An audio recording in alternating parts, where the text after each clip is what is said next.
So tell me about that, because I didn't realize that they were allowing black people to work at Packard in the 1950s. So were you like one of the first ones they hired? No, I went to first. There were lots before you? If you were light skinned and look white, you could get a job. That's what I was told. So how did you get your job there? Did you have to know somebody? No, I didn't know it. I knew a couple of people. One person, I can't. Her last name was Di, but I can't think of her name. And another one there, Eva Mosley. They looked like they were white, so they had jobs there. But at that time, I didn't know them. But how I got there, Bob got a job after he didn't make out at the car shop because he wasn't making anything. About $35 a week to start out, because most people, Earl Stringer, had the shop on oh gosh, I can't think of the name of that street. It runs right up from Rebecca Williams. Second Baptist on that street at the same time. But anyway, so Earl said, well, if you get a job, you got to go. He wanted him to stay. But he got a job with the city, working on the ash truck. They had ash trucks like they got garbage truck, because people had furnaces, and they would pick up ashes. That was his job. But the city would have different meetings, wanted employees to come. So they had one of the men from Packard to come and speak to the guys, Mr. Blair. So he spoke and said you could bring your wife or whomever you want to listen in. So I went to the meeting that evening. And Mr. Blair was talking, and he was saying at Packard that women do this and men do that. And, give an application, put in your application. You don't know what your experiences are. So I'm listening. So I'm writing. I always had my pen and paper. I was writing his name down and everything what he was saying. Still living on Main Street. So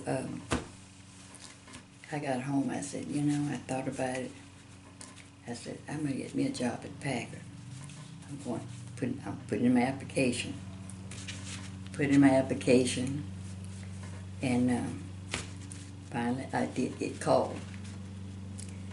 And when they called me, I went. This is for your interview, right? For my interview, yeah. So when I went in, Mr. Shaw was over that then. Everything was going good. He asked me, why are you so anxious? You want a job? I said, because I have a family. I want this and, live like a family, just depending on other people all the time. So he was listening. He listened to all my stories and everything. He said, you only been here a short period of time. People walking around, and we hire all the time. And I'm saying to myself, I have nothing to do with them, So he said, okay. So I got my application in. And he turned around. He says, you need this. Everything he was asking me and talking about. Then he wanted my birth certificate. I told him, I said, I don't have a birth certificate. Now I had it, but down in Mississippi, they had a tornado there, and all my papers with my mother's was destroyed, which it was. And he said, okay. He says, I tell you what. He said, I'm going to have you to do this. So you go in and get your papers, get something notarized by someone who knows you. Then you bring it back. So with myself, I'm saying, I don't have a problem with that because I have everything in my Bible.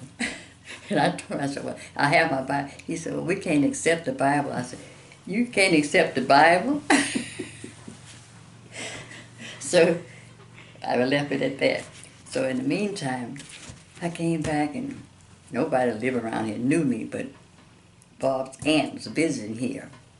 And I said, oh. So she signed the papers that she knew me from birth, all that. And I'd taken it over Johnny Ross.